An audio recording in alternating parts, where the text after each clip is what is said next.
संदीप देशपांडे यांच्याकडून राज ठाकरे यांच्या भाषणाचा काही अंश ट्विट करण्यात आला। 2017 मधील भाषणातला काही अंश व्हिडिओ क्लिपद्वारे ट्विट केलाय। मराठी माणसासाठी पायही चाटू, वेळ पडल्यास मराठी माणसासाठी पायही छाटू आणि मराठी माणसाच्या नावावर स्वार्थ साधण्याचा प्रयत्न केला तर अद्दलही घडू, असं राज ठाकरे यांनी फेब्रुवारी 2017 सालच्या भाषणात म्हटलं होतं।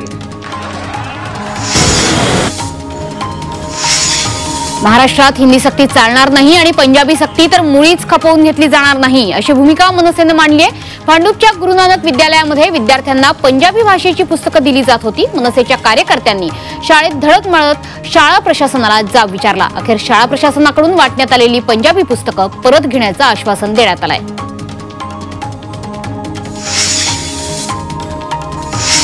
दक्षिण मुंबईत मराठी भाषा भवन उभारण्याची घोषणा राज्य सरकारनं केली आहे। मात्र सरकारकडूनच मराठी भाषा भवनाच्या कामाला उशीर केला जात असल्याचा आरोप आदित्य ठाकरे यांनी एक्स समाज माध्यमावर पोस्ट करून केलाय।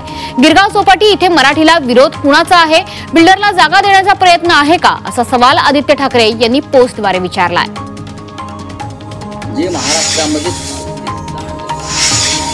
नरेंद्र मोदी हे बोलबच्चन महामंडळाचे अध्यक्ष आणि देवेंद्र फडणवीस हे ज्युनियर बोलबच्चन असल्याची टीका संजय राऊतांनी केली आहे। आम्ही बोलबच्चनगिरी ही नरेंद्र मोदींकडूनच शिकलो, असंही राऊतांनी म्हटलंय। फडणवीसांनी केलेल्या टीकेला राऊतांनी प्रत्युत्तर दिलंय।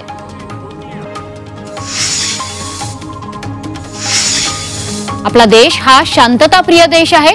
सर्व राजकीय पक्षांमध्ये सुद्धा तितकीशी कटुता नाही।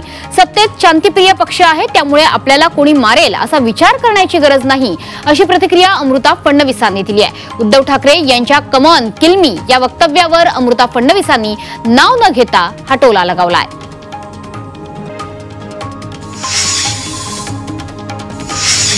मराठी माणसाची एकजूट राहावी, मराठी माणसांनी एकत्रित राजकारण करावं, ही ठाकरेंची भूमिका आहे, असं वक्तव्य खासदार संजय राऊतांनी केलंय।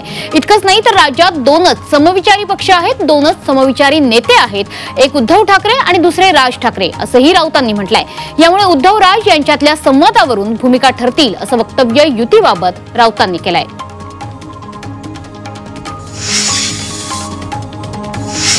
या बंडामुळे संपूर्ण देशात खळबळ उडाली आणि एक सरकारही कोसळलं। त्या एकनाथ शिंदेंच्या शिवसेनेतल्या बंडाला आज 3 वर्ष पूर्ण झाली आहेत। एकनाथ शिंदेंनी शिवसेनेत केलेल्या बंडानंतर दोन्ही शिवसेनांमध्ये आरोप प्रत्यारोपाचा सामना हा आज तागायतही सुरूच आहे।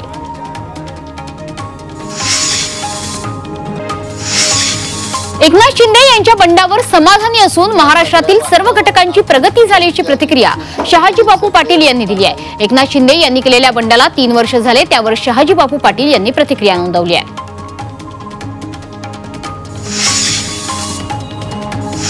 नवी मुंबईतल्या नेरूळमध्ये माजी राजकीय पदाधिकाऱ्याला मोक्का अंतर्गत पोलिसांनी अटक केली आहे। या माजी पदाधिकाऱ्याने घर देण्याच्या बहाण्याने अनेकांची आर्थिक फसवणूक केली होती। घर खरेदीत पैसे देऊनही घर न दिल्याप्रकरणी या पदाधिकाऱ्यावर गुन्हा दाखल करण्यात आलाय।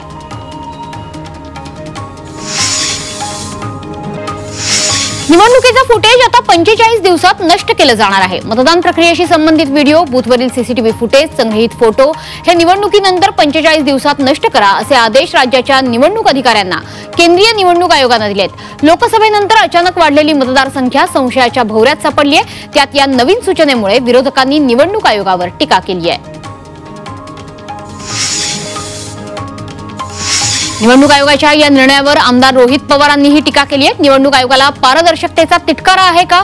फुटेज नष्ट करण्याची इतकी घाई का? फुटेज ऑनलाईन माध्यमातून सार्वजनिक का केलं जात नाही?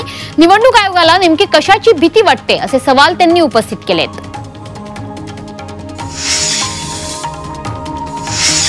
देशात गेल्या वर्षी झालेल्या लोकसभा निवडणुकीत सत्ताधारी भाजपनं सर्वाधिक म्हणजे जवळपास 1494 कोटी रुपये खर्च केले, अशी माहिती एडीआर या संस्थेने दिली आहे। या निवडणुकीत सर्व पक्षांनी मिळून केलेल्या खर्चापैकी हे प्रमाण 45% इतकं होतं, असंही या संस्थेने म्हटलंय।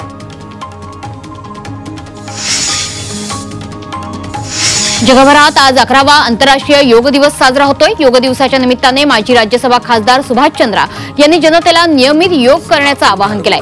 तसंच मानव आणि निसर्गातलं बिघडलेलं संतुलन पूर्ववत करण्याचा योग हा एकमेव मार्ग असल्याचं सुभाष चंद्रा यांनी म्हटलंय। कुदरत का जो यूनिवर्सल नियम है उसी को सनातन धर्म माना गया। उपमुख्यमंत्री एकनाथ शिंदेंनी सुद्धा योग दिनाच्या कार्यक्रमात सहभाग घेतला। मुंबईत एकनाथ शिंदेंनी योगाभ्यास केलाय। दरम्यान राजकीय जीवनातला तणाव कमी करण्यासाठी योग हा उत्तम उपाय असल्याचं शिंदेंनी म्हटलंय। सोबतच दररोज योग केल्यास तो आपल्या आरोग्यासाठी फायदेशीर ठरेल असंही त्यांनी म्हटलंय।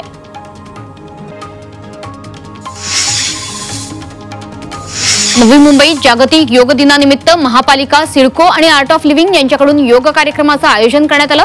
या कार्यक्रमाला वनमंत्री गणेश नाईक आणि स्थानिक आमदार मंदा म्हात्रे यांनी सहभागी होत योग साधनाही केली। यावेळी ज्येष्ठ नागरिक, शालेय विद्यार्थी आणि महिला सुद्धा मोठ्या संख्येने सहभागी झाल्या।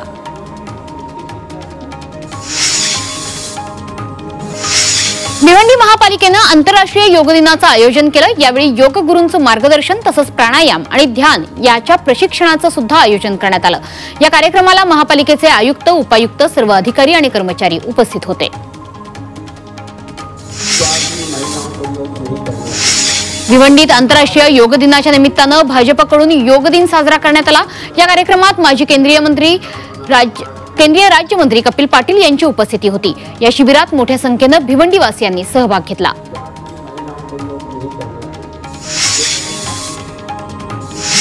शहापुरातील पोलीस ठाण्यात योग दिन उत्साहात साजरा करण्यात आला। यावेळी वृक्षारोपण करून पोलिसांनी योग दिन साजरा केला। त्याचबरोबर पोलिसांनी शिपायांबरोबरच योगाचे धडेही गिरवले।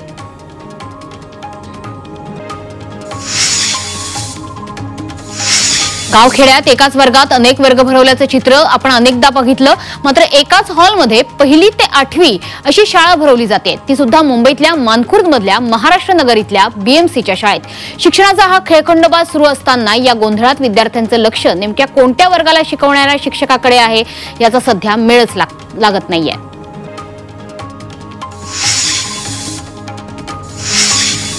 भारतातील सर्वात प्रतिष्ठित शैक्षणिक संस्थांपैकी एक असलेल्या IIT मुंबईमध्ये एका अज्ञात व्यक्तीनं 14 दिवस कॅम्पसमध्ये बेकायदेशीरपणे वास्तव्य केल्याचं समोर आलंय।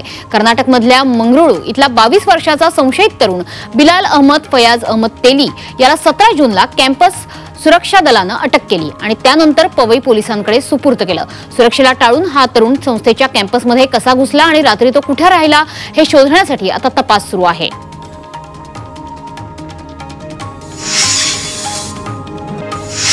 रेल्वे प्रवासादरम्यान दिवसाला 10 प्रवाशांचा मृत्यू ही चिंताजनक बाब आहे। हे रोखायला काय उपाययोजना करायला पाहिजेत ते स्पष्ट करा, असे निर्देश मुंबई उच्च न्यायालयानं रेल्वेला दिलेत। मध्य रेल्वेवर मुंब्रा रेल्वे स्थानकाजवळ 9 जूनला लोकलमधून पडून झालेल्या मृत्यूंबाबत उच्च न्यायालयानं गंभीर चिंता व्यक्त केली आहे।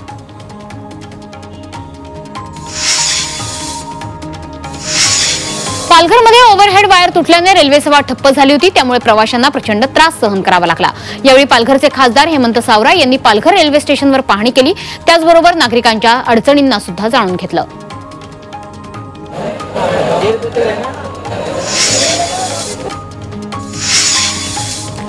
रेल्वेच्या तिकीट बुकिंगची मर्यादा आता निश्चित केली जाणार आहे। एकूण तिकिटांच्या केवळ 25% तिकिटांनाच आता प्रतीक्षेवर ठेवलं जाणार आहे। त्यामुळे आता तिकीट हे कन्फर्म होणार की नाही, प्रवास करायचा की नाही या अनिश्चिततेतून प्रवाशांची सुटका होणार आहे। तिकिटांना मर्यादित वेटिंग पिरियड दिल्याने तिकीट कन्फर्म होण्याची शक्यता अधिक असणार आहे।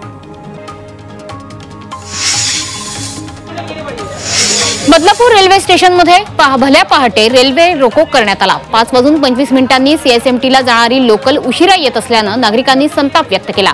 यावेळी प्रवाशांनी रुळावर उतरून निषेध व्यक्त केला।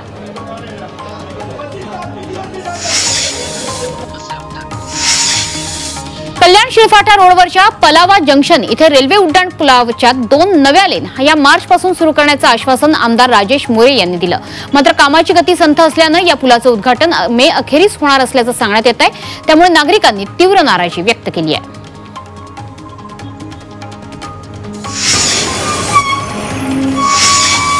ठाणे परिवहन सेवेच्या ताफ्यात 25 नव्या इलेक्ट्रिक बसेस दाखल होणार आहेत। 15 ऑगस्टला या बसेस दाखल होणार असून या सर्व बस वातानुकूलित असतील, तर उर्वरित बस या टप्प्याटप्प्याने परिवहन सेवेत दाखल होतील।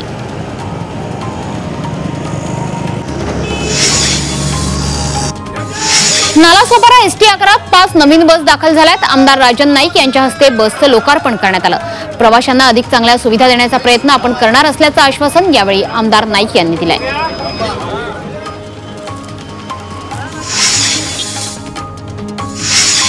यापुढे प्रत्येक बाईक बाईकला एबीएस अर्थातच अँटी लॉक ब्रेकिंग सिस्टीमची सक्ती करण्यात येणार आहे। त्याचबरोबर बाईकवरील दोघांनाही हेल्मेट वापरावं लागणार आहे। जानेवारीपासून या नियमांची अंमलबजावणी केली जाणार आहे। त्यासाठी नवी बाईक खरेदी करताना तिच्यासोबत 2 हेल्मेट हे सक्तीने देण्याचं बंधन सुद्धा उत्पादकांवर घालण्यात येणार आहे।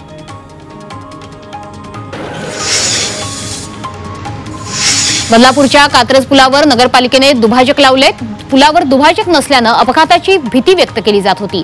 याबाबत झी 24 तासनं बातमी दाखवल्यानंतर नगरपालिकेने हे दुभाजक लावले आहेत।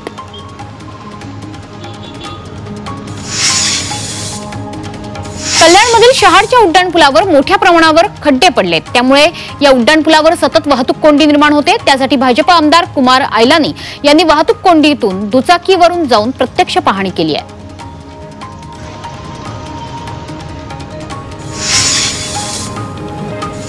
पावसामुळे ठाण्यातल्या अनेक रस्त्यांवर खड्डे पडलेत। गायमुख घाट वाहतुकीसाठी जीवघेणा बनलाय। खड्ड्यांसोबतच रस्त्यांवर सुद्धा भेगा पडल्यामुळे वाहतुकीला मोठा अडथळा निर्माण होतोय। सार्वजनिक बांधकाम विभागानं वारंवार रस्ता दुरुस्त केला, मात्र तरी सुद्धा रस्त्यावर खड्डे पडत असल्यानं वाहनधारकांनी संताप व्यक्त केलाय।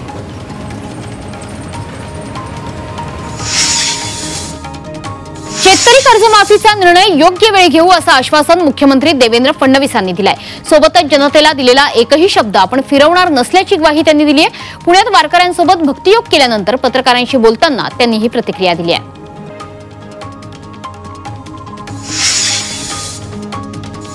मुंबईत मोसमी पाऊस दाखल होण्याअगोदर वळवाच्या पावसानं जोर धरला होता। मे महिन्याच्या सुरुवातीपासून मुसळधार पाऊस कोसळलाय। मुंबईत 1 ते 27 मे या कालावधीत तब्बल 600.7 मिलीमीटर इतक्या पावसाची नोंद झाली आहे।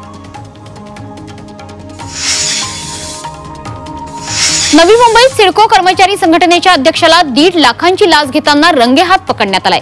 विभागीय चौकशीतून मुक्त करण्यासाठी या अध्यक्षानं एका कर्मचाऱ्याकडे 1.5 लाख रुपयांची लाच मागितली होती। यावेळी अध्यक्षांना एसीबीच्या ठाणे युनिटनं रंगेहात पकडलाय।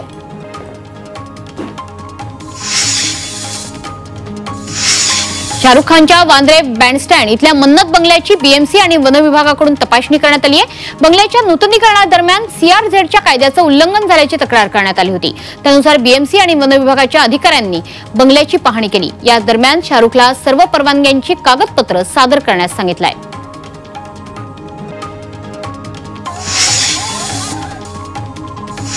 नवी मुंबईच्या महापे एमआयडीसी मध्ये मित्रानंच मित्राचा खून केलाय। दारू पिताना या दोघांमध्ये वाद झाले। त्यानंतर गळ्यावर कटरनं वार करत या मित्राची हत्या करण्यात आली। हत्येनंतर आरोपीने तुर्भे पोलीस ठाण्यात येत आत्मसमर्पण करत गुन्ह्याची कबुली दिली आहे।